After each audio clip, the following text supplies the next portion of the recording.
Haha. Yay! So we actually are, what are we, episode 22, 23, something like that? Okay, something like that. So whatever this is. So John, you got your technology fixed. Hmm. Very happy. I'm gonna go and invite everybody Okay. and make sure that everybody gets their invitations or whatever. And we are doing episode 10 through 12. Mhm. So you can go ahead and start in the meantime. Okay, so episode 10 starts the day after episode 9, which ended with Masaki inviting Sato to the fireworks festival. And so it's the next day, and he's working with Yamazaki and kind of overanalyzing the date and wondering what he did wrong because Yamazaki's going on this rant about how you need to buy things, but basically about what a date consists of. And Sato's going through all the check boxes and picking out what he didn't do. But apparently he thinks that because he didn't buy her anything, it wasn't a real date. What I love about this intro is that Yamazaki is literally like singing a different tune. He's going from saying how he hates women and women, what is it, be gone, dirty whore. Yes. To like being all lovey-dovey in a happy world, like thinking, I don't know. I remember her name now. Nanako. Nanako, yeah. He's like all like, oh, I had a wonderful time with Nanako. Everything's awesome. Everything's amazing. And Sato's like, that wasn't what you were saying like last night, like right before that. So then it's really funny. And so Yamazaki actually asked Sato, looking at the story plots that he's developing for their Gao game, and Sato has changed all the heroines' names. That cracked me up. He transposed every time it said Rei, the heroine's name, he turned it into Masaki. And so Sato, you can tell Sato like starts freaking out because he's like, why am I thinking about her? Why is like everything about her? What's going on? And he's totally having his like paranoia kick in. And then he convinces himself he's just going to go out for a walk a little earlier than they were supposed to meet. It's not because he wants to run into her. He's just going to go for a walk. Right. Because he's like, well, maybe she's there. Or maybe she's not. Well, she doesn't tell me what to do. I can go out and do whatever I want. And then when he shows up to the park, she's there feeding the cat. And she has a line in that scene that really, you would catch it. Really gives you a window into her motivation. She says, as long as I keep feeding it, referring to the cat, we both get what we want. Because Sato had said, the only reason it comes to you is because you keep feeding it. And she says that, which kind of gives you an idea as to why she's counseling Sato. Did you feel like, actually, I want to back up for a minute because I love what Misaki says to Sato. She says, because he's like, oh, I just came out for a walk early. I wanted to like, get here earlier. I decided to go for a walk. There's nothing wrong with that. And she's like, well, but you're a hikikomori and everyone knows that hikikomoris don't go for walks. And then like he calls him out and being like, yeah, I know why you're here, but he changes it so fast that he kind of like doesn't really register for him that she's calling him out in my opinion. And she changes the subject so quickly because she's not complaining. Right. Also, I think it's because, to me, if she continued going down that path, she would get really nervous and really... She has anxiety, too. Like, she has just as much anxiety about the situation and about Sato as Sato has with her. So it's not like a situation where she feels, like, comfortable enough to keep going with it. And I love that when she starts talking, like you said, she starts talking about the cats, and she's relating how she just feeds the cat, it's okay, like as long as the cat keeps coming to her to eat and she keeps feeding him, it's fine, the relationship's fine for her. Because Sato was like, well, the cat's only going to be there as long as you feed it, and he's very, very cynical, and it shows like how his perspective is. But she looks at it more almost like, I wanted to say, a commensal relationship, where it's more of her not really getting any necessarily out of it or any harm, but she'll continue being in this relationship because she understands that she's like a necessity. See, I've read it very differently. Because obviously Sato is the cat. My take was, as long as she keeps, giving him these counseling sessions, he has an excuse to spend time with her, and she gets to see him, and it's as long as she gets to see him, she's happy. So did you think it's more like maybe a symbiotic relationship where they're kind of both getting something out of it? Well, she thinks he's getting something out of it because of the counseling, and she's getting something out of it in that she gets to see him. That was my point with that line, is it gives away her intentions because she's just kind of making up an excuse to spend time with him. That's a good point. Yeah, exactly. Yeah, and we realize, I mean, as we further go along, especially in these next episodes, that Misaki is kind of coming from a very strange place. And the counseling sessions are nonsense. She's reading from a textbook. And she barely has an idea what she's talking about. I really thought something interesting about the counseling sessions with Misaki. I thought that they were more for her than they were for Sato. That's an interesting take on it, yeah. Maybe those books are actually her books. She's trying to fix herself. That either she's trying to fix herself, or like maybe she had to go to like some sort of psychologist or something, and those are the books that she's she's been studying, but she doesn't, and maybe it's because I was a psych major for so many years. I can tell she really has no idea what she's talking about. She's just reading it from the book and barely grasping it. It's like the whole Freud concept, and she's like looking through the like dream part, and she's like, oh no, let's move on from here. So Sato is deciding that maybe he's gotta like move on or something, and she's like throws the 1,000,000 yen threat at him again, which clearly is just like her desperation for him to stick around, Just for exchange, that's 10,000 or 10,000. Who could come up with that? What 17-year-olds is going to be asking for $10,000? Well, I mean, what I thought about it, it was like, it's a really good point to get somebody to do what you want. Like, be like, oh, well, you have to stay here and you have to be with me, otherwise you're going to pay $10,000. It's ridiculously high. But is she smart because she had him sign it? True. Because she had him sign it, I mean, if she really wanted to, though I don't think that's her intention at all, but if she really wanted to, she could possibly go forward and be like, well, yeah, she could take legal action. It wasn't exactly witnessed or notarized, so I don't know about the Japanese legal system, but yeah, well, at least it's written, so So going on, and Sato is like completely infatuated with this idea of Misaki, and he continues going on, and I thought this part was really funny because I loved his monologue about how he's falling for her but kind of trying to deny it but can't get her off of his mind. And I have been there so many bloody times. Well, my favorite part of this is that he's going forward and he's fantasizing about Misaki, and he continues going forward fantasizing about her, and then he kind of like goes into this whole marriage part where he like thinks like, oh, we're gonna get married together, and then he starts freaking out. Like then the paranoia comes in.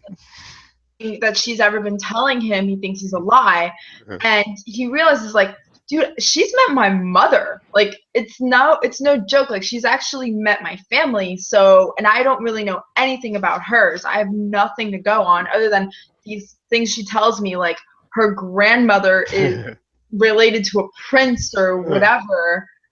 All this bullshit. And it's true. He's paranoia spins it out of control, but it's true. He really knows nothing about her other than her name and this obvious lie about her parentage. And on top of that, he also starts to freak out, and for good reason. Like, I mean, you think about this, like this is a person that knows every single thing about you, but you know nothing about this person. So it's totally valid, his freak out session. And I love that he turns Misaki into this like evil ninja witch character, and she plays it really well. Like she plays a great evil woman well. And so he continues to like run with this fantasy, and then of course all of his electronics turn into animated crazy world stuff. And I love that he just goes off with it. Like I somehow think that maybe Sato did drugs in his, in his previous, years, because like the crazy detail fantasy that he has about all of his appliances and everything, like just flipping on him, or maybe he's like just crazy.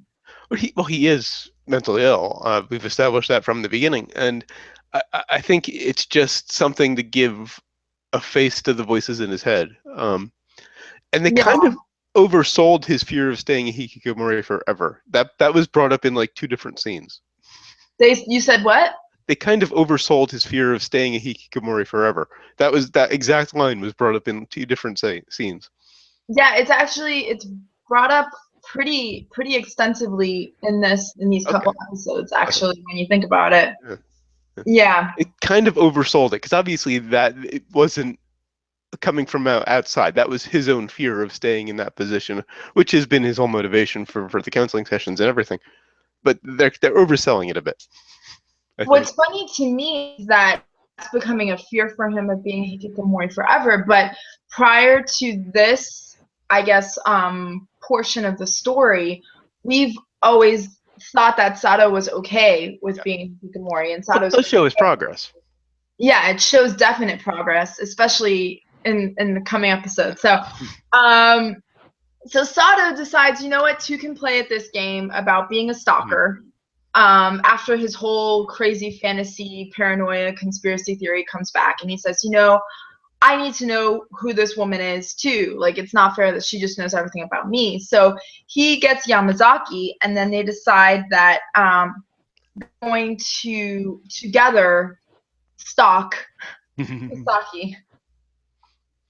And I loved the reveal, because they follow her to this big mansion on a hill, which I guess by Japanese standards was a big mansion. To me, it just looked like a big house, because Yamazaki calls it this giant mansion.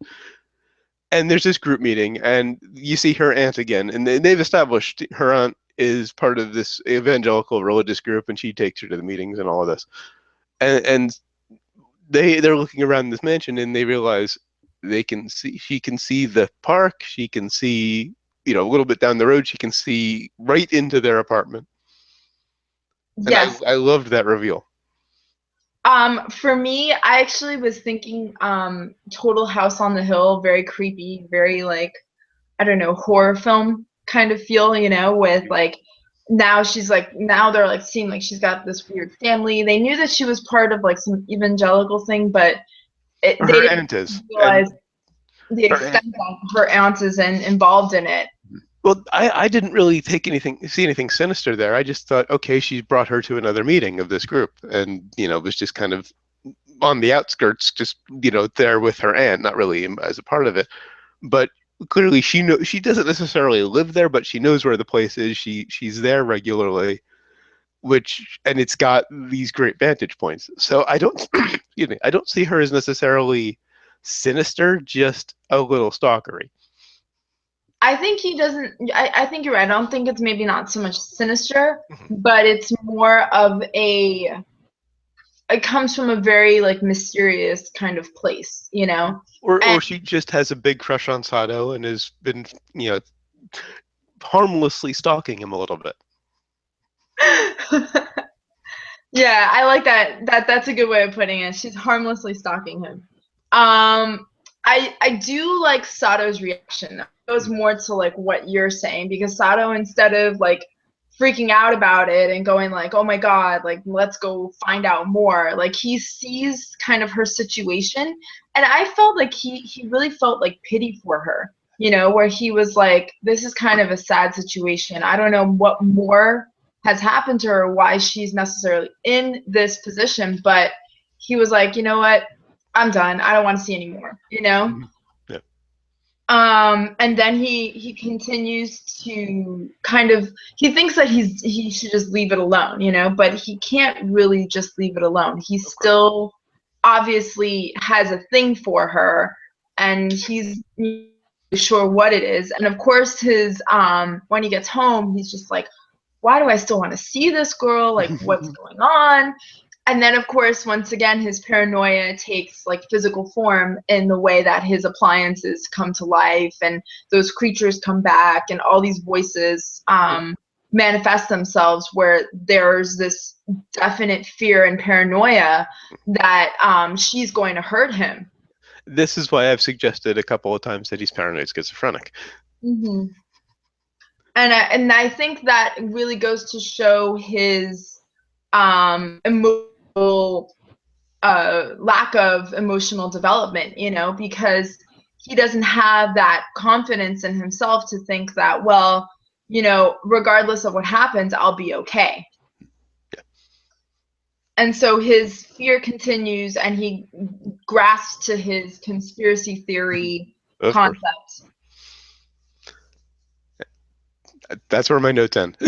Oh, okay. I don't remember the rest of it. Like, I was holding my breath, like, what else? So, and then Sato decides to go and confront Misaki, and oh, that's right, yeah. definitive decision, because he thinks, well, this is going to destroy my life. This is going to be the end for me if I continue allowing this to happen. And then he decides to tell her, I never want to see you again. Right, he quits the counseling sessions, yeah. Runs away from her like a child. Like, I thought he completely digressed into a very childish state. Yeah. And, you know, kind of like you're in the playground and you just go, like, hit somebody or whatever, and is like, I don't want to see you again, and just like ran away. Thinking back, even the physicality was a little childish. It was sort of that you know, straight-legged run. Yeah, the way he ran away, it was so silly but cute at the same time, you know. And he even asked himself, like, did I do the right thing? Is this the right thing? Should I have done this? So, and that's how we end episode 10. And now things get real interesting in 11. How did you feel about episode 11 in general? It was odd. And it was all set up. But the most interesting thing is, well, and I don't even know how to do a summary on this one. It's mostly about Hitomi. Yeah. I love that this episode kind of turns the innocent girl, friend from college, friend from high school, like your past whatever person on its head. Like, it's a very common trope in anime to have, and just in stories in general, to have like the friend who's the cute girl from high school or whatever, and like, you know, maybe you go out and have a drink with her or something like that, you know. But yeah, there's no romantic interest, and it's just very platonic. But the most interesting thing about this one is it's the first time we've gotten anyone else's perspective. From we have one brief scene from Masaki's perspective, and most of it is Hitomi's. Throughout the previous 10 episodes, Sato has been the only POV character. Right. Everything has been through his eyes. I think that part of the reason why is I think Hitomi is very important to Sato's development. But it's very rare to see any fiction so deep into the story throw in another POV character. Yes, yes. And I that's something that I really do love about this story is instead of the main character on his own going through some sort of trial, like this is a very important milestone for him, and he goes through it with his senpai. And I actually called this episode Senpai Notice Me. Yeah. Because this is Sato's senpai noticing him. And it also goes to show like how there are those people that, you know, or those girls or guys or whoever that you know, you have that person where you want to talk to or whatever, and you end up or you end up doing to someone, like being that rebound person, you know, emotionally, physically, etc. for someone, or that person ends up, or you end up being it, or they're the rebound for you. yeah, vice versa, you know. Yeah. I think everyone's been in that situation to an extent, you Sort of. know. And this isn't exactly a rebound. Well, okay, it starts with Hitomi on a date with her boyfriend. She comes home and she's online talking about something called the offline meeting, which right out of the gate sounded fishy to me. Well, I think to myself that Hitomi has some sort of, clearly she has some sort of unrequited emotional issues, right? Or whatever, but she's never resolved. She's just as paranoid as Sato. Exactly. The little blue guys from the ending theme finally show up in the series. They're Hitomi's paranoia. Yeah. And that is also, you can see the common thread that links them from their high school days together. Yeah. They had those kinds of discussions about paranoia. And I'm wondering if she set off of his issues. You're wondering if she did it to him? Set off of if did she set off Sato's paranoia back in high school? Did she knock the domino over? I mean, he's mentally ill. She didn't create the mental illness, but I think she did, because she's the one who always would say it's a conspiracy. Mm-hmm. And so you find him kind of in agreement with that because of the situation that she kind of pulled and developed with Sato. Like, it wasn't something that was, I don't think Sato had that naturally. And you know where I want to say that is because the next episode, see how it develops for him. Yeah. You know? So I think she kind of really was just in a very dark emotional place, and has been for a very long time, and Sato and her kind of gravitate towards each other. I had actually, it really reminded me of a friend of mine, an old friend of mine, years and years and years, like 10 years ago, more than that now, that I used to be friends with, and I dearly loved her, but she and I were just negative together, you know. And I don't know if you've ever had that situation, but you know, you bring out the worst in each other. Exactly. And so that's what I see as Hitomi, as well as when they get together, it's just bringing each other down. There's no positive construction coming out of it. So and I think that when Hitomi is feeling that kind of fear or paranoia, because Hitomi clearly has the same she's just as mentally ill in very much the same way as Sato.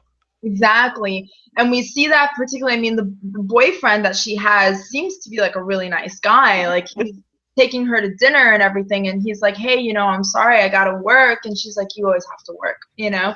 Instead of thinking of things from like a different person's perspective, she's just wrapped in this very negative, very poor me, like pity me kind of party that she's having. That reaction didn't strike me at the time.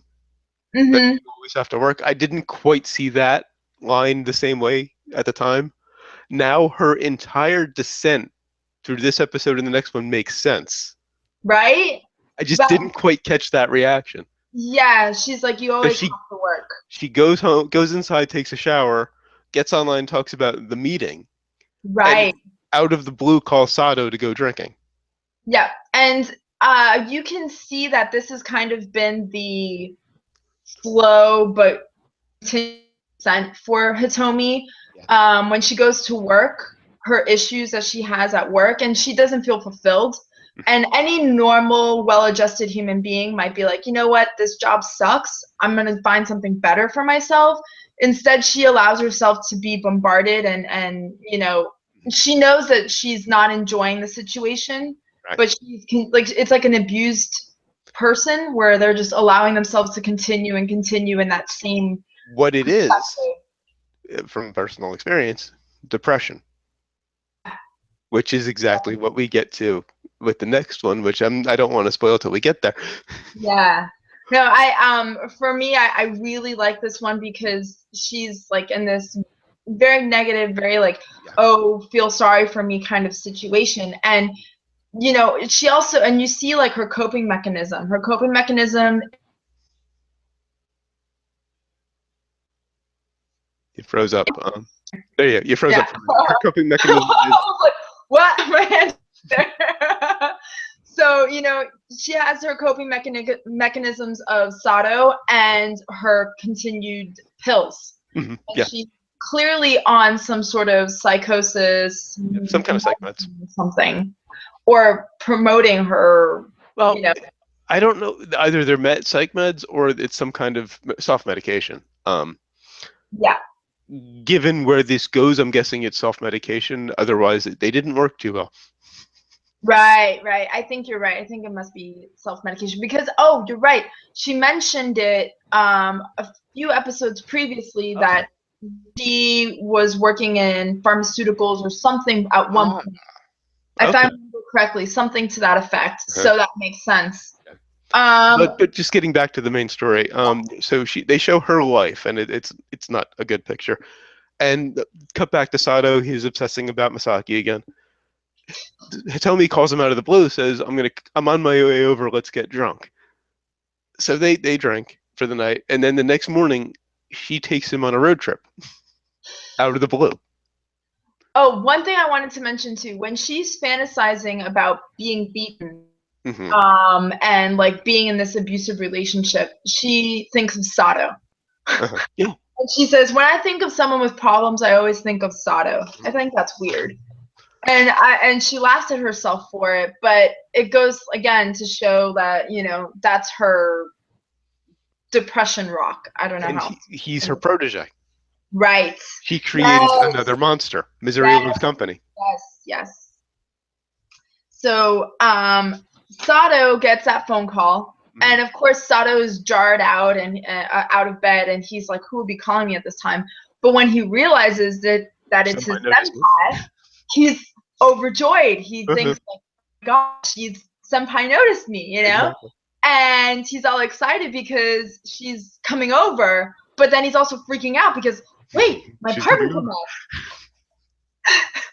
So he tries to start cleaning it up, and she shows up, and she's like, well, I'm surprised that your house is so clean considering you're a hikikomori. And she continues to reinforce, which is really funny because I like how you said that she's kind of his protege, because she continues to reinforce this negative, dark, emotional side of Sato. She's trying to continue to remind him, even when she saw him at the at Akihabara, you know, when he was in that district, and she saw him, she said, well, but you're a hikikomori, you shouldn't be out here doing this thing. Now all of that makes sense.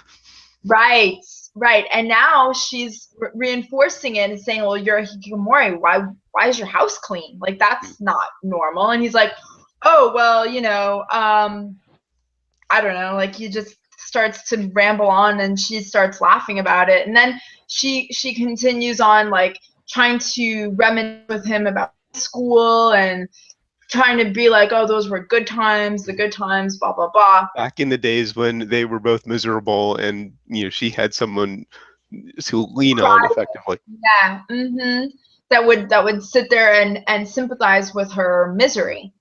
And so, and Sato is totally oblivious to this.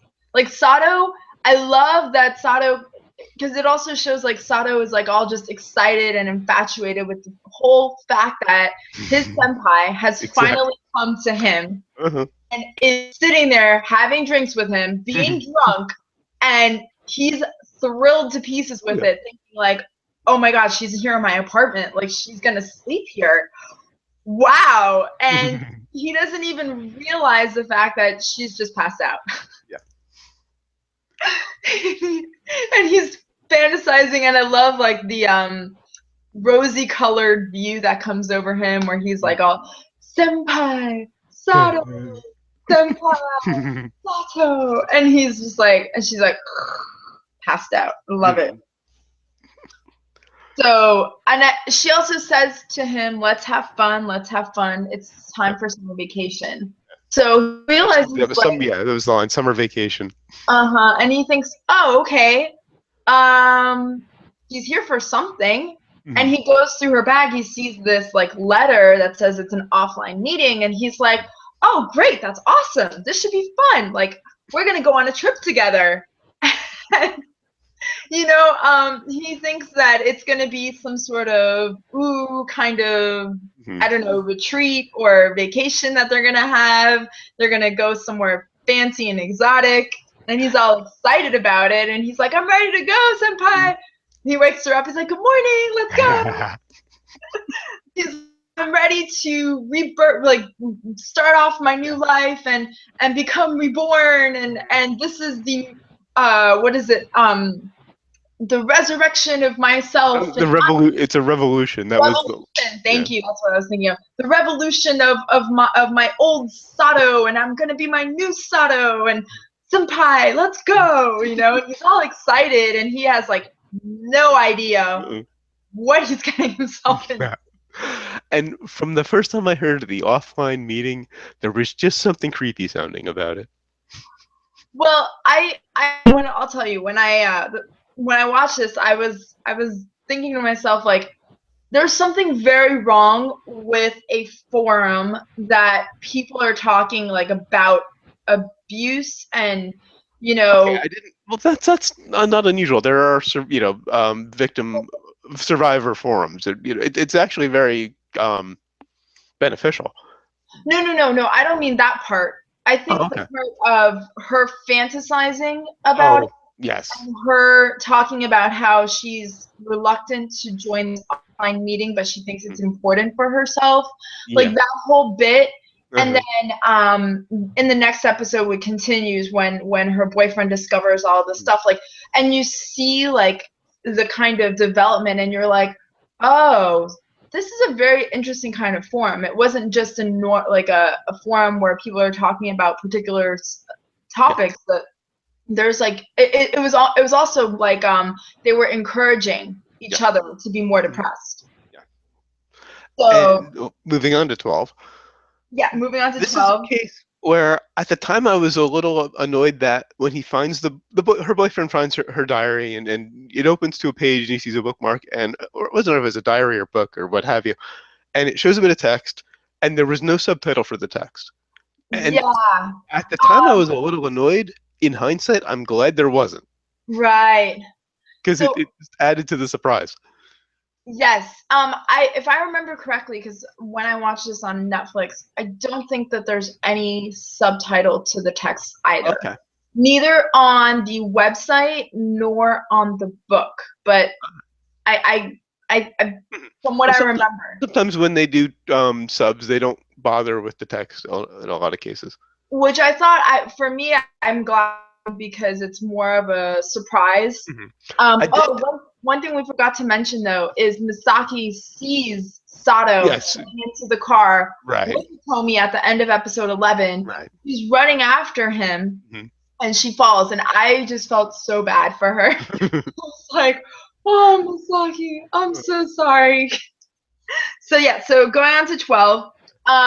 They thrilled.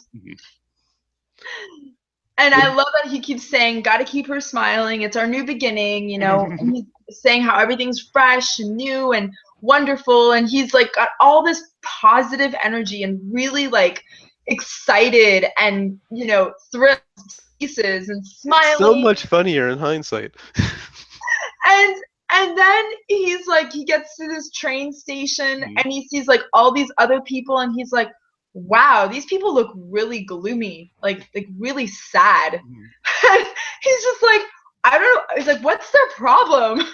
And it's even funnier now, because to the end of the episode, but it cracks me up to no extent that Sato is the happy one. Yeah. So and Sato is the one that has been the most depressing and the most like face-wise, to look at and to be around, and now he's trying to be the really positive go-getter kind of attitude, and he sees all these people and he's like, wow, these guys look really gloomy. And then he's like, who's this Hana character? What's going on? Like, and he's so oblivious, like he doesn't get it at all. He's just sitting there. they go to this island with this giant mansion on it that one of them apparently bought from some rich guy online. And it just, once again, just felt very cultish. For me, I love that the whole time, even on the boat, all excited, and he's talking to the guy who owns the boat, who owns the island as well, and he's like, wow, this is really awesome. Like, you got to tell me how to do this. Like, I really want to love like this, And the guy's just like, oh, you don't know what I've had to go through, and I love it because Sato is like giving them like a different perspective, because when you're in a really depressed, really dark state, it's a good idea to like have somebody who's an outside kind of look at the situation with you. Right. Who's objective. Right. Who's objective, who's also and I love that. I really love this episode because Sato plays the like super positive, like go-getter. He really turns everything on its head. The right things to change a situation, which I thought was phenomenal, because it shows that Sato has grown leaps and bounds in 10 episodes from the very dull, like very dark, very negative, very paranoid, fearful, and conspiracy obsessed person that he was.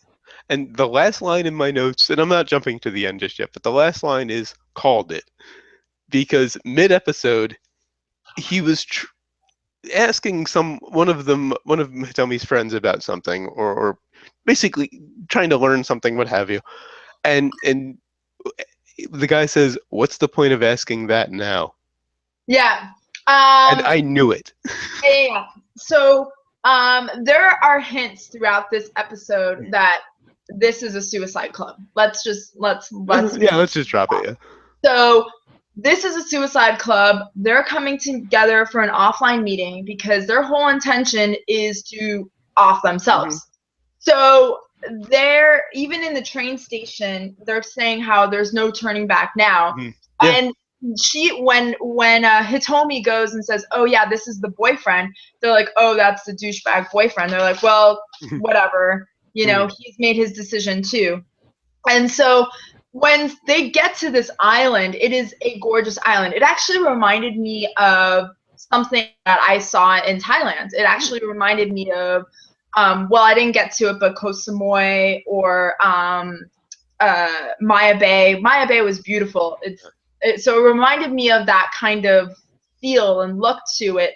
Very deserted island, almost like James Bond island type thing. And Sato is so excited because he's like, well, we're going to an exciting deserted island with Hitomi's friends. Jumps into the water, splashing around, once again uses his catchphrase, "It's a revolution." Yeah, he's like, I'm my new self, and I'm gonna go out and enjoy life. And he's looking at everyone going like, what the hell is going on? Like, we're in an amazing private island where we could do whatever the hell we want to do, and all of you guys are sitting there playing on video games, being depressed, like with these like faces of that my other half likes to call them cara de culo faces, like basically like shit face, like this kind of face, like where your face stays like that instead of like the whole turn your frown upside down.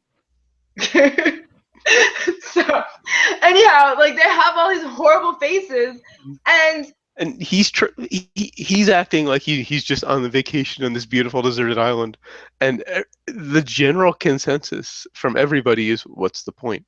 Right. And he's sitting here going like, what I don't understand. Like, this is an amazing opportunity, an amazing place. One thing we forgot to mention. So Hitomi is also, the whole time you could tell also Hitomi has regrets about this decision. And the reason why is because she's constantly looking at her phone. She's constantly kind of hoping that her boyfriend might call. And then he might save her. And so that's why she left the book out.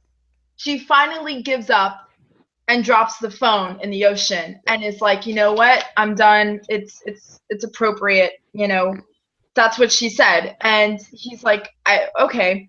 And so Sato decides that, you know what, I'm going to cheer everyone up, which is the craziest thing ever, considering that A, he's a hikikomori, or at least up until this point has established himself that way, and B, is really antisocial. And a few episodes ago, he went to a school, he thought everyone was laughing at him, totally went into a panic, flipped out, and ran out of the class. When the teacher was like saying like, hey, this is pretty good work, this is really different. And instead of accepting the compliment, he flips out and thinks the teacher is being an asshole. It's all about contrast. Here's normality, here's Sato, because we hadn't seen that contrast up until that point. Yeah, and here is crazy extreme depression, and here is Sato. And now Sato like, well, you know what? I'm going to do this. I'm going to be the bigger man. I'm going to go and make everybody enjoy this vacation. He's like, this isn't how vacation's supposed to be. It's like offline meetings are supposed to be fun and full of parties and people having a good time.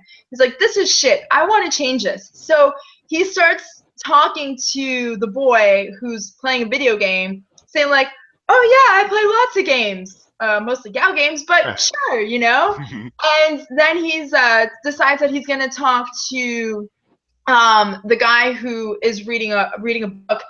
It's very like I don't know, like what's the point of life, very depressed looking and sitting there just reading a book. And he's like, oh, so I heard that you were in medicine. That's really cool. Like you were a student and all this stuff. And he's like, I'm a hikikomori. Maybe you can like change me or give me some medicine. And he's like, well, everybody knows there's no medicine for hikikomoris. Like really like douchebag. And then and even Sato's like, all right, douchebag, like seriously. And so he finally goes to the owner of the island, the guy who's like Mr. God, and he's like, hey, this is an amazing place. This is really fantastic. Like, I really want to know, how did you do it? Like, that's the one he says, what's the point of asking that now? Which is when I got tipped off. Exactly. That's when Sato's given a beer, and Sato is the whole time he's trying to get people to react and to kind of engage. And Sato finally is like, you know what? Fuck it. Nobody wants to fucking have a good time. Go fuck yourselves, all of you. I'm gonna start doing something to make it better because I can't deal with it. He just can't deal with the negativity anymore. So he starts gathering wood for a bonfire. And I mean that's a great idea because a bonfire is always fun. It's something enjoyable, something different, and he's having a hard time because let's be honest, Sato's not the like strongest guy, and he's trying to drag this wood. And so finally, Mr. God, or Mr. I don't remember his name now, but decides like, you know what, Sato, you're on the right track. Let's enjoy this last day together. Yeah. Let's all be awesome and happy. That's the reason why we came to this island, to enjoy our last day together. And Sato's like, yeah. Wait. What? Wait a second here.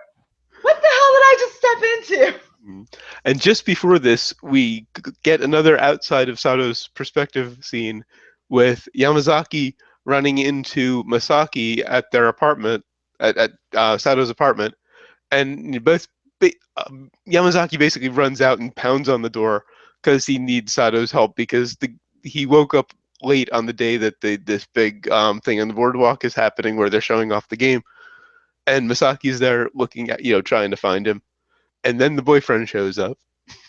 Of course. I think must have been something in the book that led him there. And no, remember, he starts looking into Hitomi's computer. That's right, yeah. Looking into the computer and being like, wait a second. And Hitomi says, I'm going to go see an old high school friend. I'm going to go have a drink with him, because I've made my decision. So I might be late, but, just go ahead without me. And so clearly he's like, whoa, what's going on?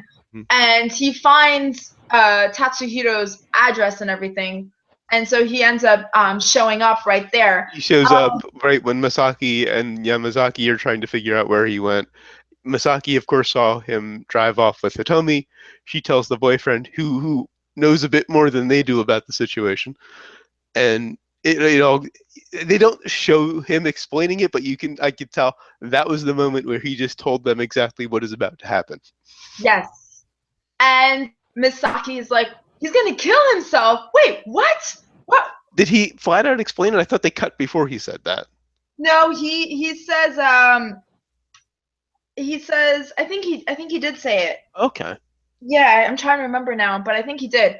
One thing though I really love about this episode going forward, and this is right before Sato finally figures out like that this is a suicide club, is that he tells Mr. God, he tells him, "You really know how to live," and then the guy says like, "Yeah, no, I really don't. You don't know what I've had to give up and all of this negative stuff, right?" And Sato actually goes through a period of self-reflection. And that was what I thought was probably one of the biggest takeaways to me of this episode that shows his growing or his maturity, if you will, emotionally, because he started to reflect on how he was the one that's trying to get everybody to be happy and enjoy this enjoy this time together, enjoy something different together, right? And he reflects back to in high school when they were having their graduation and the class representative was wanting them to engage and enjoy their final time together, and everyone was like, well, what's the point? And even he was engaged in that negative kind of, well, what's the point? This is stupid. Because he was trying to care as little as possible at the time. Of course. And just fairly typical for a teenager. And yeah, it is, absolutely. But he was able to take that like instant of, this is what normally I would react. And then he started to say, well, maybe that's how I became a hikikomori. Because maybe I started off with thinking that, okay, what's the point of this? Like, what's the point of anything, Because if you wanted to get down to it, fine. What's the point of it, right? Yeah. If you want to get down to the minutia of it, like, there's no point in living. There's no point in taking care of yourself. There's no point in going outside. There's no point in anything, right? But he decided that he was going to take the opposite route and say, well, I really want to enjoy life. I want to enjoy this experience, and I want to make people enjoy it too. So instead of taking the negative and going with them down that dark path, he decided that he wanted to be the positive one. This is where he finally makes up his mind to change. Instead of just kind of wishing he could, he says, I'm going to. Yes, and he takes the steps to do so. And that's when he ends up deciding that he's going to never mind what the naysayers say. And he's extremely persistent, which I loved. I loved his self-confidence, and he was continuing to tell himself the entire episode, okay, just relax, it's going to be okay, and everyone has that internal dialogue, at least matured enough that you can say, I'm freaking out, I'm totally losing it here, like, I don't know if this is a good idea. Like, hell, when I started this whole thing, I thought that this was a bad idea, so I was like, who's gonna listen about anime? This is stupid, right? But I don't give a shit. At this point, I'm like, I want to do this, right? So, the same concept, like, you just take it internal, you grow with it and say, I'm gonna do it, And that's what I love about Sato and what Sato did in this episode. Right up until the end, where he's like, this is the suckiest vacation ever! Boy, God. And it ends on such a great cliffhanger, because you have the boyfriend, Masaki, and Yamazaki, presumably rushing to the island. Right, well, how are they going to figure out where they're going? Well, I'm guessing the boyfriend has some kind of... If he was able to find Sato, I'm sure he can figure out where the island is. Yeah. Mm-hmm. And, and then Sato there, where they're about to do it, and trying... I'm really interested to see where this goes. This is... Yeah. I almost wish you did mean to say 13 instead of 12, because I'm really anxious to see the next episode. Yeah, that's true. Well, we can save it for next week. Yeah. Before we stop with NHK, Does anyone have dibs on the next series? On picking the next series we cover? Nobody that I can think of. Leandra hasn't actually. Well, you know, because I was doing it based on people's birthdays. Like, if you had a birthday relatively soon or something, then we would do that. But you know what you can do is totally post up in the community. Well, I'm just thinking, Paranoia Agent would be an amazing companion piece to this. To go from this to Paranoia Agent. The Suicide Club is obviously what. Yeah, post up the trailer, especially the episode for the Suicide Club. I definitely agree with you. I actually made that parallel the first time I watched this. Because when I saw Paranoia Agent and then I saw this, I was like, oh my god, that's brilliant. Like, totally, like, made me think of the two at the same time. And not just that scene, but just in the series in general. Yes, and the creatures. Yeah. Oh yeah. The animated little dog. Yeah. Yep. So post it up, and you know, I mean, we'll do it. We'll do a vote. Yeah. But if nobody else, sure, we can do Paranoia Agent. So anything else you add for Welcome to NHK? No, that's about it. We're just really looking forward to seeing where it goes from here. I know. So how are you liking the show so far? Love it. It's definitely in my top 10. We'll see how it moves up as it progresses. At this point, it's got some heavy hitters to contest with. It might knock Psycho-Pass out of my top 5 if it keeps going at this rate. Speaking of Psycho-Pass, do you want to go on and talk about things you've been watching, or? Well, the only thing I've watched since last time is the first episode of, and I'm going to try to say this, Shinsekai Yori. Yes. Only watched the first episode like right on YouTube right before we got started here. Yes. I think the edit might have been weird or maybe it's just the show. It seemed to jump a lot. There seemed to be some very abrupt cuts there, and some things that didn't quite make sense. You got to keep watching it with Shinsekai Yori. Shinsekai Yori is a slow burning, bringing it to a high boil, to the point that you are really confused. Okay, so it's deliberately that way. All right. It's definitely deliberately that way. There are jumps in years in series, which are very, very appropriate. The only jump I noticed offhand was the very first scene, which confused me a lot after reading the description that talks about this village in the far future, and it starts with this killing in the present. Yes. It'll all come together. Yeah, I'm sure, and I already have a speculation about that. Yeah, when it finally comes together, I really like. For me, it's one of my top 5. I have to go through and rejump my whole list now, right? Because I haven't seen an anime that really hits the social, the ethical, the emotional, the just so many different components of this anime. It's so heavy, like, but you can't stop watching it. It's such a heavy anime to go through. It looks very promising, and maybe this won't be an issue as I go along. But at first, the only hit against it is kids. Oh yeah. Well, I will tell you. I don't. Does that cease to become an issue? Does it? It's not as big of an issue as you think. Okay. Just trust me on that. Okay. The emotional development, the character development, and there's a whole dynamic to it that really comes across very, very well, very clearly. And you're really left guessing until I want to say the last 3 or 4 episodes. Okay. But the last episode is like boom, boom, like huge explosion, because your brain is just like, what? And how many episodes are there? I think there was like 24. Okay, it's 2 seasons. I want to say something like that. So, so yeah, Shinseki Iwari is awesome, fantastic. I can't wait to hear your continued developing interest.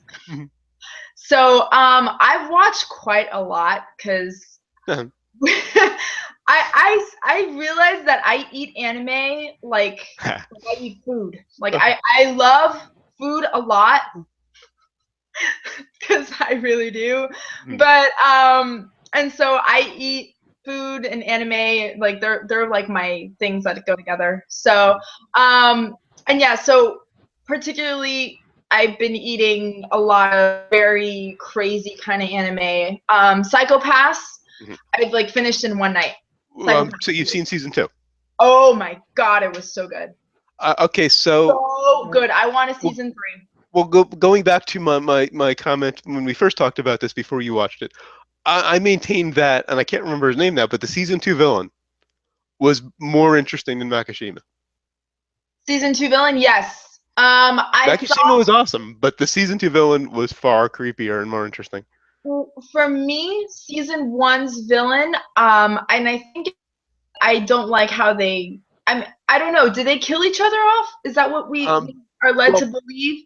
Or got away. I always figured he got away. They just never brought him back. You think Kogami got away too? Kogami he did get away, definitely. Oh no. But when I remember they both fell, if I remember correctly, from season 1. Kogami definitely got away because he comes back in the movie. He didn't show up in season 2, surprisingly. Oh, I gotta watch the movie. Well, I don't think it's out yet. It was released in Japan in January, so I don't think the subs are out yet. I see. Okay.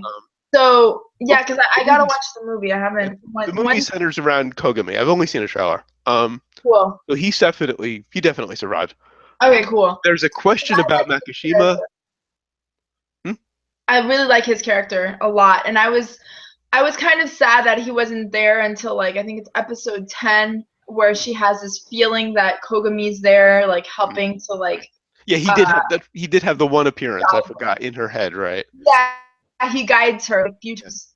I do also really love the character of this villain. I thought the villain was fantastic. He was a very interesting. Goes to show the whole like karma, where the government had done something and he held this very long, elaborate plan and grudge to create this revenge against. Some of the ending got a little convoluted with the other family getting involved, and the one cop who was undercover mobster killer, an undercover criminal. Yes, yeah. That got a little convoluted for me, but one thing that I really like and I really want to see with the season 3, because I think that they've developed another villain. Oh, definitely. Possibly. Who do you think? I can see Akame turning. Akane? Because they've made her out to be so good, so incorruptible. No, I was actually thinking her junior partner. Oh, yeah. She was already kind of the villain. Her junior partner is now holding this very dark. Oh, yeah. They already kind of broke her, and she wasn't exactly a good guy to begin with. No, she was a brown noser. Yeah. And she would do anything to further her position. And that's her perspective. That's who she is. And I forgot how much she was tortured. Right. And also, the other thing is you think about with now her knowing who gave, like, she was the one that gave the information for Akane's grandmother. Yeah. So she's holding this very heavy information. And the girl who is hooking up with the scientist lady, the hot scientist lady, blonde, I don't remember her name either, but the rocker chick. Yeah. The rocker chick. Who's one without a personality. Right. No, I like her personality. She's just kind of, they don't really expand on her more than the last season that they did with giving her those. She has that one flashback episode, and then she's very she barely says anything. She's She's just just there. kind of there. Yeah. If they do bring a season 3, I would love it if they engaged her more. And So they've actually been having an affair from the beginning. It was like the first or second yeah, episode. You see, she's walking out of the lab and adjusting her clothes. yeah. So clearly it's not, yeah. So anyway, but that girl, she says like, oh, if I ever find out who did who was the one that told that guy like who it was, blah blah blah, like I will destroy them. Something to that effect. And she's like, yeah. Mm-hmm. And she just stays very like, but you can see the like Yeah. the concern and the I don't know what to say, what do I do with this? And so this to me is something that's going to turn her. She's gonna boil over and explode at some point. Yeah, that's who I think is going to be our next villain, because I think she's going to be forced to reckon with her thinking that what she was doing was serving the government, and what she was doing was serving the cause of the system and of Sybil. Mm-hmm. And now recognizing that this is something that she's going to have to carry. Mm-hmm. So, but Akane has been so good and so incorruptible so far.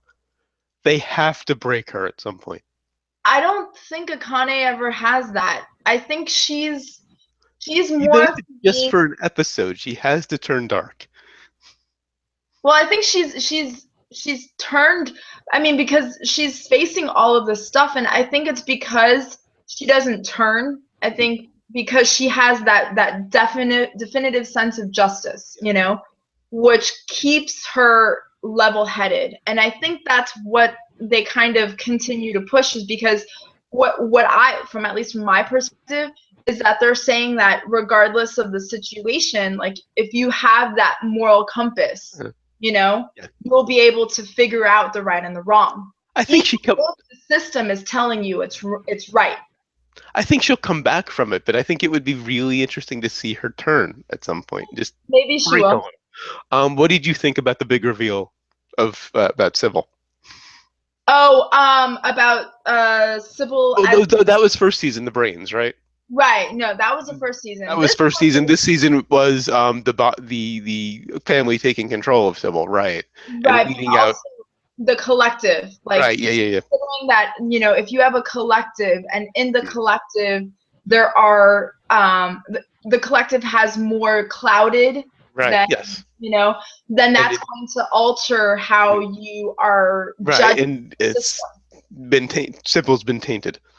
Which is, I loved that. I absolutely love that, because it's so true. It's so real. Like, you cannot, as a society, have a collective that is, doing bad things and think that society is going to be able to judge positively or negatively in a very objective way. It's not possible. So that's why I mean that's something that I really loved, that they came to that understanding. And that fix at the end, just killing off some of them, it's not going to be a permanent fix. It's got to come back. Yeah, I think Akane is very I think Akane is definitely going to be their next rival. Because Akane even tells them, like, hey, I'm kind of watching you, and I know what's going on. And she's caught their attention. Yes, yeah. In a big way. Well, Akane's been catching their attention from before, so. Which suggests a definite third season, because judging from the trailer, and it's in the community, if you scroll down a ways, the trailer for the movie, looks like it's all about Kagome and just kind of settling his story. Interesting. I'll check it out. Other things that I've watched Love Alternative Total Eclipse, I think it's called, the full name of it. Now, Love is a mecha anime. Okay. I like Love. Mm-hmm. There are parts of it I can't stand, because they've got that whole almost going to a harem situation. They've got your lolly girl. They've got your crazy mecha. You've got your you've got your kudere. You've got all your different typical tropes, right? But that said, the thing that I really love about Muv-Luv, haha, Uh-huh. what I love about Muv-Luv is that they did a really excellent job of doing this landscape and Okay. have painted this world Hmm. in a way that is very, very realistic. Hmm. There is a challenge that comes from a very real, very honest place, and so you kind of can gloss over, if you will, all the other garbage drama, you know?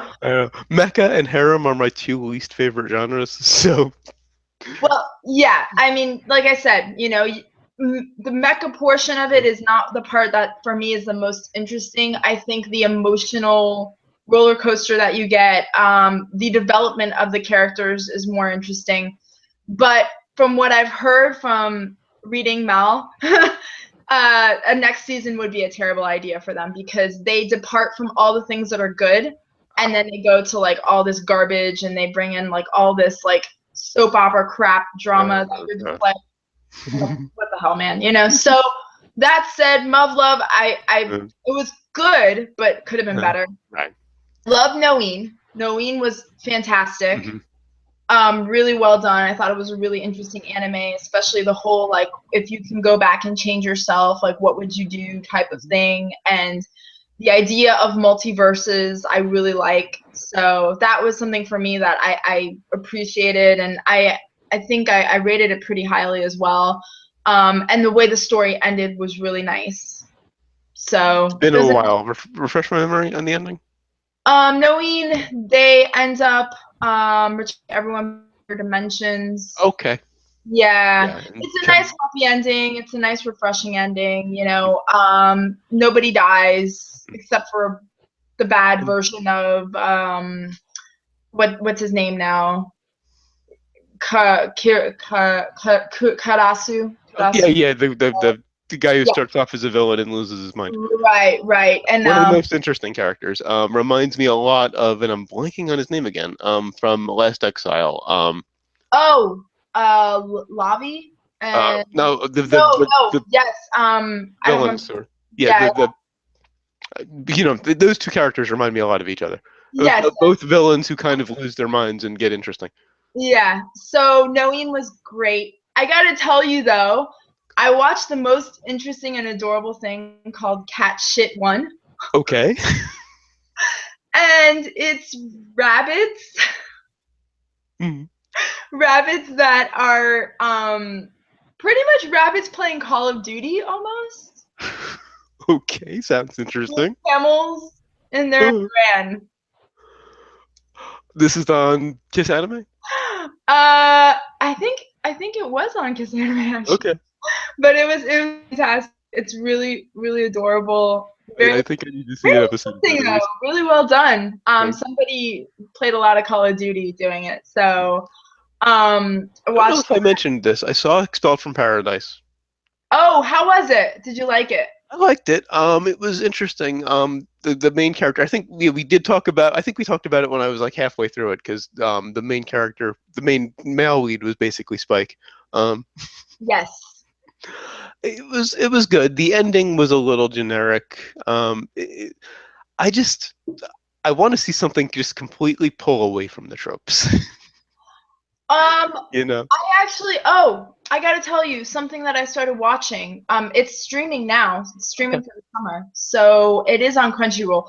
Blood Blockade Battlefront is I'm almost done with because I think that their last streaming episode is coming up or something. But it's a really, really interesting show. Definitely hope it gets a second season. Blood Blockade. Blood Blockade Battlefront. Okay. They taking parts like Dead Wonderland because they use blood as their weapons. Okay. But the world that they develop reminds me a lot of Ugly Americans. Interesting. Have you seen that before? I know a bit about it. I haven't watched so it. Ugly Americans is like a cross dimension between like the underworld and demons and all this stuff. And I don't remember what city. Maybe it was New York, but In this show, there's a cross dimension. There was like a dimensional hole that came out, and now there is a mix of demons and monsters and all kinds of stuff and humans. And it's really bizarre. Very interesting show. One of my favorite episodes has been a chess game that is a 90-hour-long chess game where people die. Wow. Very, very cool. And another episode where you've got vampires. Nice. So really, really interesting concepts. I hope they continue to play more with the development of it. I love where they're going with the villain. I absolutely love it because the villain is not all that the villain seems type of situation. So there's a lot of depth, a lot more emotional development that's going on there. Cool. And the main character himself is, you know, this young kid, but doesn't seem like a teenager so much, seems more like in between. And the team that he's working with is all over the place. Really, really, some of it is slapstick. Okay. Other parts of it are really just very interesting, very intelligent, and has one of my favorite voice actors, the same voice actor that does from Oran High School Host Club. Oh, I forgot his name now. Dark-haired. Glasses. Kazuki? What was the big guy or the guy with the glasses? Kiara was, yeah, the guy with the glasses. Yeah. Okay. I couldn't remember his name now, but yeah, so Kiari, I think. Yeah, Kiaria, I think his name was. Yeah. So and he's in it, and I can't think of the voice actor's name now either, but so yeah. I've heard him in a million things, but I don't. He's always in something. So and another thing that I'm watching that is currently streaming is called Gate. Okay. It's on Crunchyroll. Really interesting concept because it is modern day Japan, modern day Tokyo. Okay.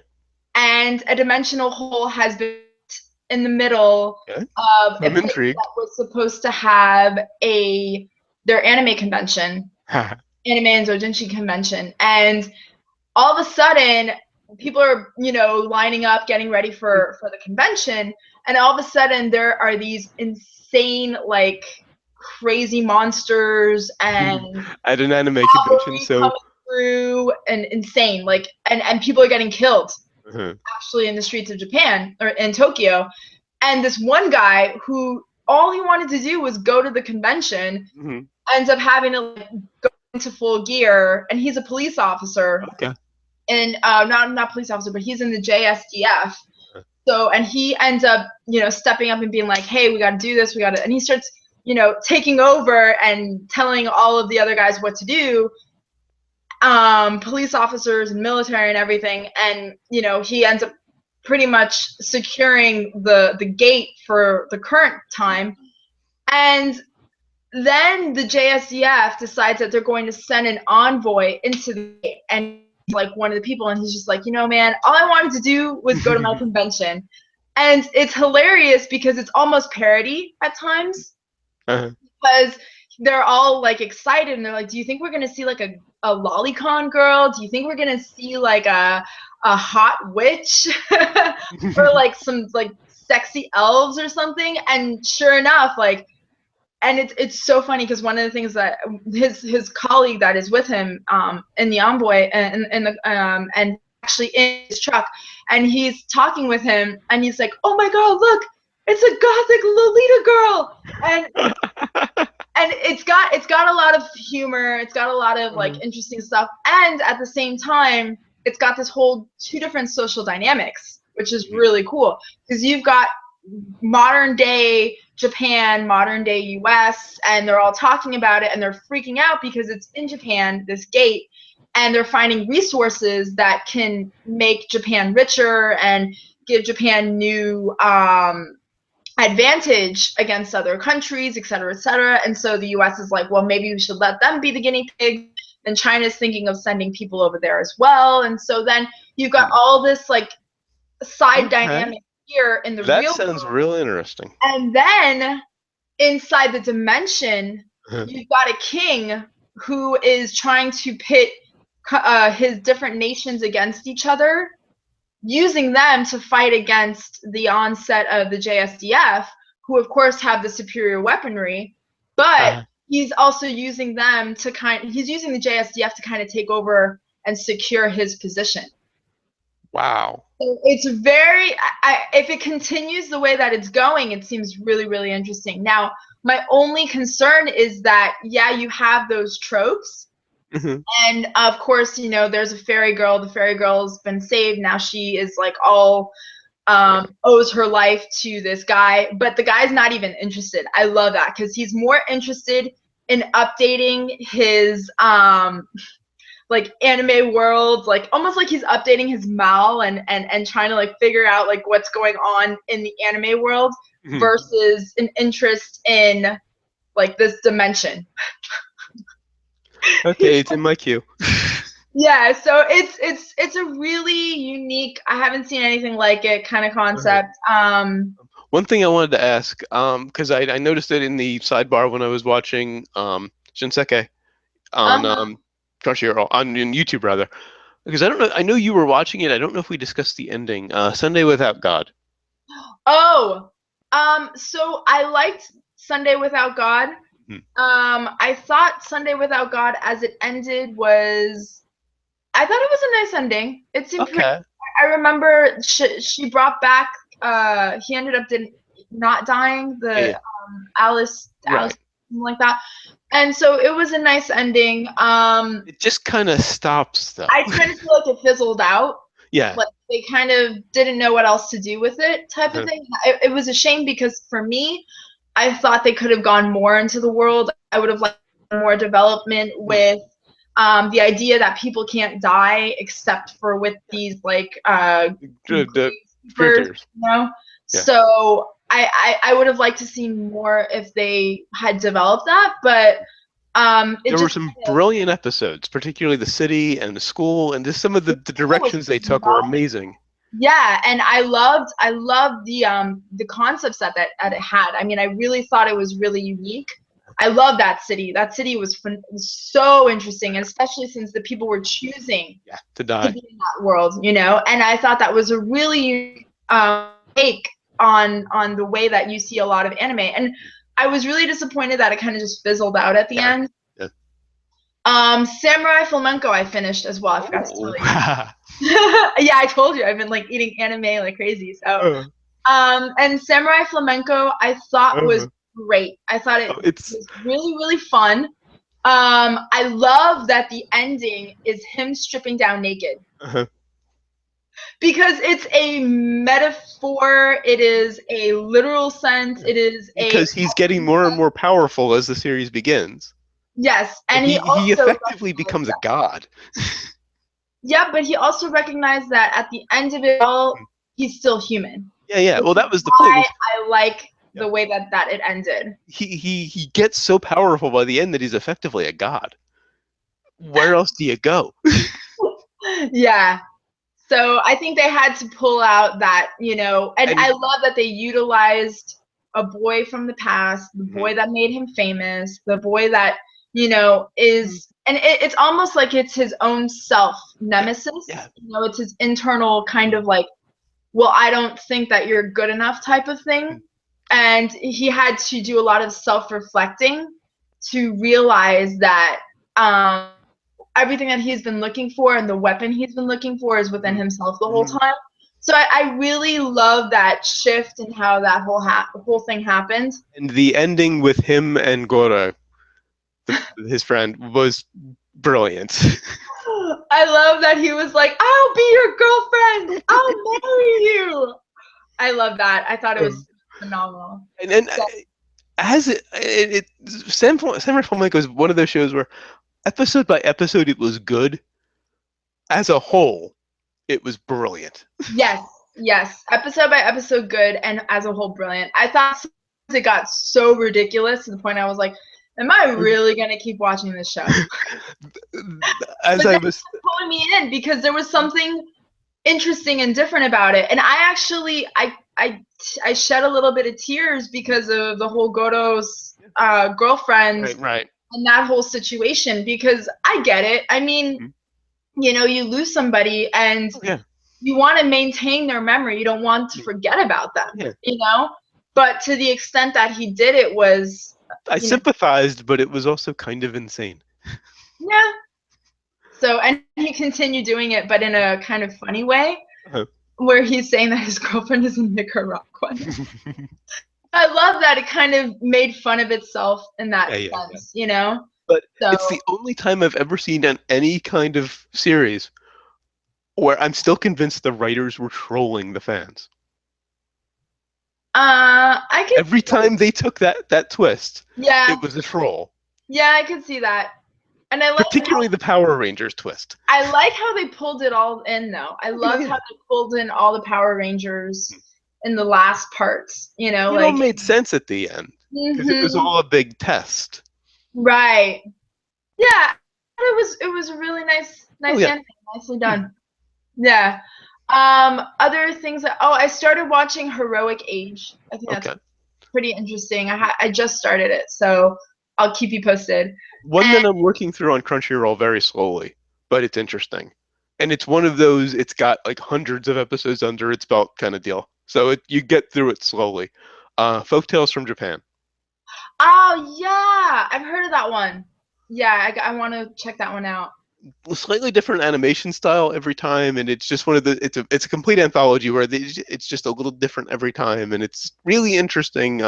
Kind of, you know, it's nothing, it's not, you know, a big plot kind of anime because they're individual stories, but it's just kind of fun for, you know, the occasional watch. Cool. I definitely will add that to my list too. And I'm continuing Food Wars. Food Wars is getting very interesting. I'd like to see. Okay, so they're going into a second season, I'm guessing. I take it. I'm thinking they will. Right now, though, they have 24 episodes. Oh, okay, so they are 2 seasons. All says is that they have 24 episodes, and they're in episode 16, I want to say. And I think a new episode just came out today, or I haven't checked, but okay, 24 to come. There's into 16. I got confused for a second. But it's really good. Definitely took some interesting turns. What's his name? Soma finally lost a match. Oh. Okay. Yeah, and that was, it wasn't one that you would be expecting. And for me, it's not just because of the whole show plot or anything. It's more also about the food itself.